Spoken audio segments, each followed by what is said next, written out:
It's interesting. I received so many messages recently asking me if I was going to get my nose on Versace's latest Eros flanker called Eros Najim, or if I was going to review it. But it was a very interesting coincidence because I spent some time in Dubai. I was there for around 9 days. I stayed at a hotel and I didn't really care for the coffee, the morning coffee they had there. So I was walking about 2 blocks to a coffee shop to pick up coffee. And then on my way back, I saw this big giant billboard that said Versace Eros Najim pour Homme. I can't remember the details. I'll flash the photo. Coming soon exclusively to UAE or Dubai airport or something like that. So when my trip ended and I was at the Dubai airport, I made sure to get my nose on this. Even though I've mentioned I'm not the biggest fan of Versace fragrances, let alone a fan of the Eros collection of fragrances. Sure enough, I liked what I smelled and I bought the fragrance, and I'm going to let you know all about it, and I'll let you know if I like this fragrance or not. All coming right up.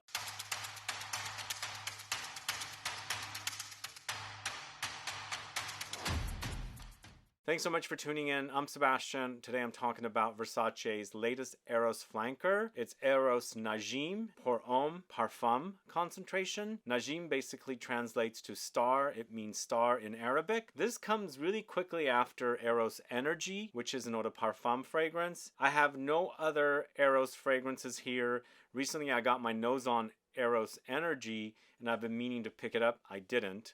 I got so many fragrances in Dubai, so I decided not to buy that at the same time I bought Eros Najim. I actually liked Eros Energy, and I'm going to end up picking it up sooner than later, so I'll review that one as well. But I wore Eros, the original, in EDT long time ago. I haven't kept up with the releases because now it comes in EDT, of course, the original, EDP, and also Parfum. I also wore Eros Flame some time ago. That came in EDP. I haven't kept up with it. I think that's the only version available. And then, of course, now we have Najim in the Parfum concentration.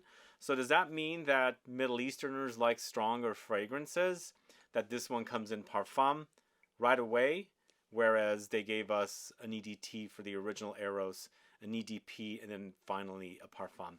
You know, I haven't kept up with the Eros versions or variations of concentration, so I don't know how they smell. I didn't really love Eros, the original, so I had a bottle, I wore it, and I kind of lost interest in it and moved on.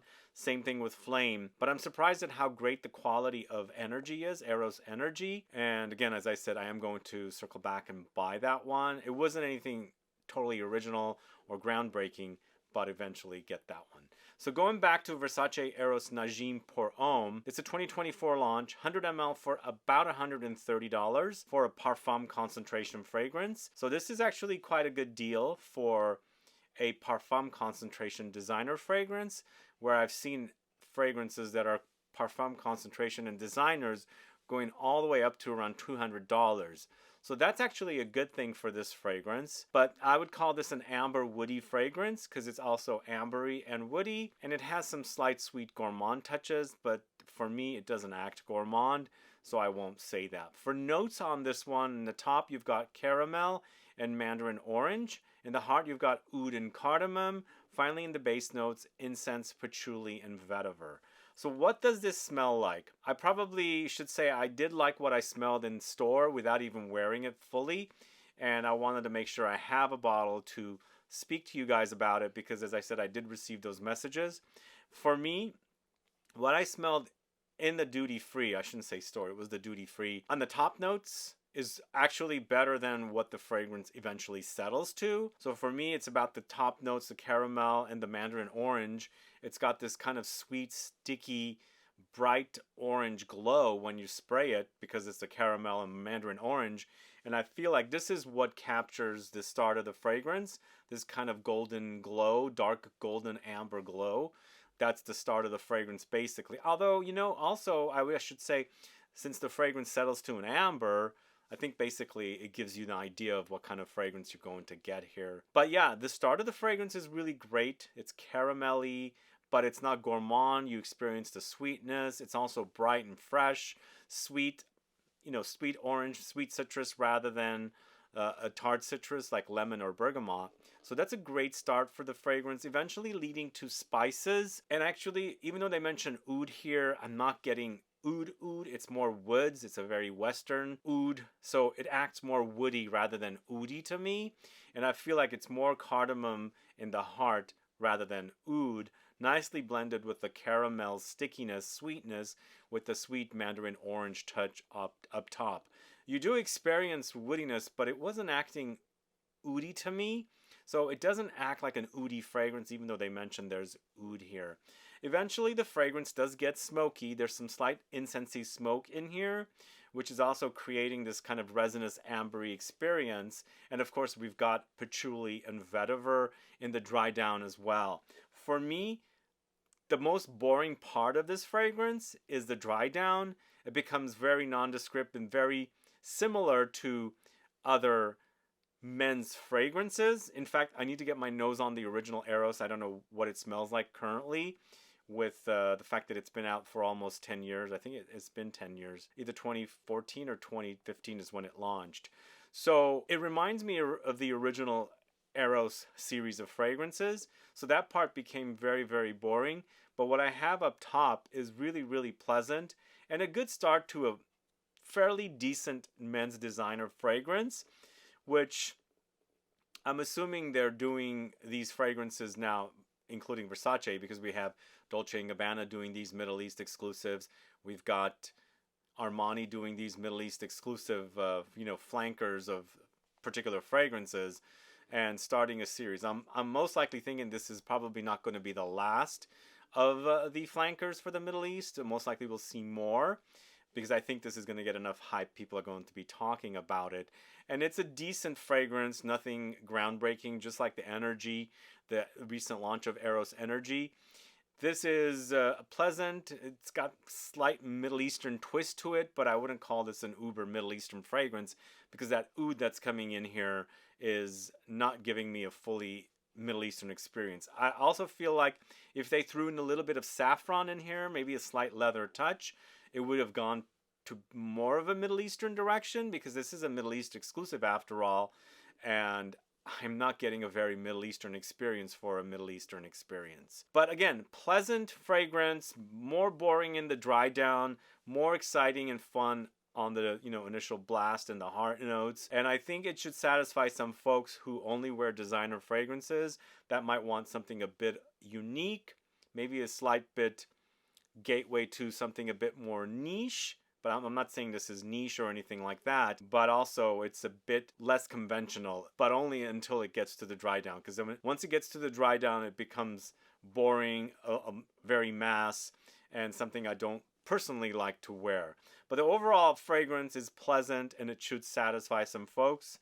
And even though I don't have Eros Energy, I feel like, not going back to the original Eros, but I do remember what it smells like. And of course, Eros Flame was something I sampled, several years ago, which I do remember. I think Eros Energy is probably best in the series, followed by Eros Najim. So I need a bottle of Eros Energy. Eros Energy to me was more of a citrus, a freshy, but I think it was nicely done. I think it was done by, I think it's a Givaudan perfumer, same with Eros Flame. But I think the original Eros was done by the guy who does the Matier Premier fragrances, Aurélien Guichard. So Eros Energy is the Spanish perfumer, drawing a blank with the name. Should you try and find this fragrance? That's the thing you're probably wanting to know. I don't think it's super original enough for you to seek it out. For me, it's pleasant, but not a wow. I've got a great designer fragrance that I'm going to review next week that I think is a much more wow than this. So I think you should seek that one out and stay tuned for that video. But this one, I don't think it's that special of a fragrance for you guys to try and seek it out to get your nose on it. It's pleasant. It's not a wow. There's much better designer fragrances out there that this is kind of a, if you have access to it and you buy it and you like it, get it. But seeking this out might cost you a lot more money than what it's worth and things like that. So a couple more things about this. As far as performance goes, it's quite sticky, it's quite potent for a parfum, but it doesn't act like a parfum that I'm used to from the niche world. This acts more like a parfum from the designer world, and also a little less than what the parfum or extract de parfum concentration fragrances act like. To me, it's not super beast mode, so it's more like an eau de parfum, but maybe an eau de parfum intense. It has great lingering power, but this is not a room filler. This is not a fragrance that's going to get a lot of attention. It doesn't create this sillage or cloud. So you're going to need to overspray this. And as you can see, I've sprayed quite a bit of it. And this is only 3 wearings. It doesn't act beast mode. So even though it's a parfum and it has good lingering power, it just doesn't create that beast mode quality from some other fragrances that we're used to, that creates a big cloud, sillage, and has that massive projection that we're used to from fragrances. But other than that, it's okay, not an amazing or wow fragrance.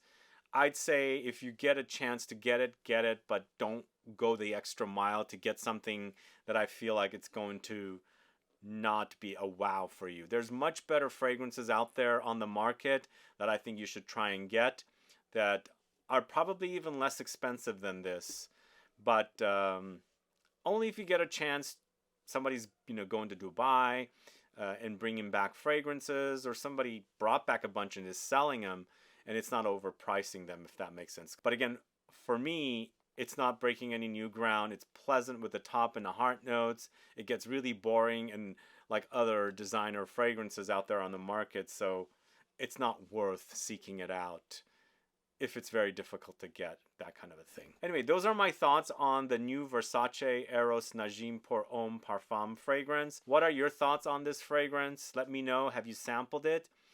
Yeah, it's kind of boring, not an exciting fragrance. Although I should say, it's much better than the Lacoste, the original redo that recently came out, which you probably saw a review of recently. I just put it up, and I in fact, I shot that video quite a while ago. That fragrance was a complete disappointment. If this fragrance, Versace Eros Najim Pour Homme Parfum, smelled as bad as that fragrance, with me being there and checking it out and testing it, I would never have bought it. It's because of the top and the heart notes of this fragrance. The fact that I enjoyed it is the reason why I bought this. But if it smelled as bad as that, I would never have bought this. And again, this is all very subjective. You might be a fan of the Lacoste, or the original, the re-release that was sort of like a remake of the original from the 80s. That fragrance you might like. I just don't like it. I feel like it's one of the most boring and unoriginal fragrances that have launched. Here, at least we've got something a little more exciting and something maybe you can seek out, but don't go the extra mile and pay extra money to get a bottle of this one. I don't think it's worth it. It does come in a really beautiful bottle though, don't you think? What do you think? Anyway, thanks so much for watching today's video on Versace Eros Najim Pour Homme. Let me know your thoughts on this fragrance. Have you heard good things about it? Have you heard bad things about it? What's everybody saying about this one? For me, you can leave it, but then again, I don't know your taste. You might like it, but if you know my taste, again, this is not something that you should seek out. Anyway, thanks so much for watching. If you have any questions or comments, please list below. Please like this video. Please share it. Follow me on Instagram and Facebook, and I'll be back with more videos very soon. Have a good one. Goodbye.